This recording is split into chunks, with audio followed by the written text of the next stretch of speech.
Hello বন্ধুরা, কেমন আছো তোমরা সবাই? আশা করি তোমরা সবাই খুব ভালো আছো এবং আমিও খুব ভালো আছি।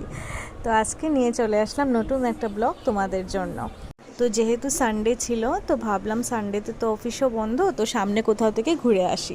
তো চলে গেলাম ধর্মনগর থেকে কৈলাসহর অনুকুটিতে।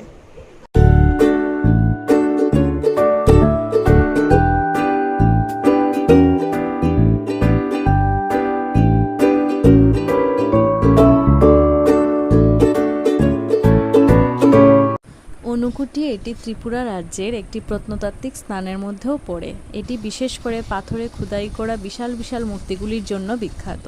এই স্থানটি হিন্দু দেবদেবী, বিশেষ করে শিবের উদ্দেশ্যেই নিবেদিত।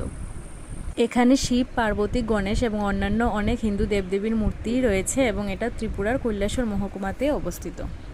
তোমরা যারা ত্রিপুরা থেকে আমার ব্লগ দেখছো তারা নিশ্চয়ই অনুকুটিতে গেছো, আর যারা ত্রিপুরা থেকে দেখছো না তারা যখনই ত্রিপুরাতে আসবে, ভিজিট করবে, তখন নিশ্চয়ই একবার অনুকুটি তীর্থস্থানে যেও, নিশ্চয়ই তোমাদের অনেক ভালো লাগবে।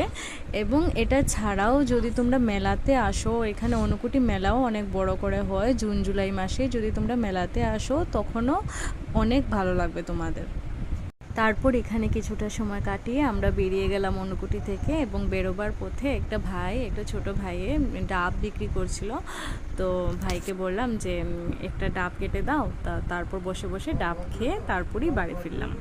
কারণ সেদিন এত গরম ছিল যে ডাবের জলটা খেয়ে মনে হয়েছিল যে বডিটা একটু হাইড্রেট হয়েছে। আর শুধু ডাবের জল না, এটার ভিতরে মালাইও ছিল।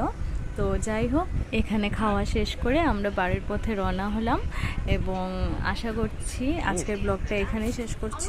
এবং তোমাদের যদি আমার ব্লগটা ভালো লেগে থাকে তাহলে please like, comment, share and subscribe করে দিও আমার চ্যানেলটা।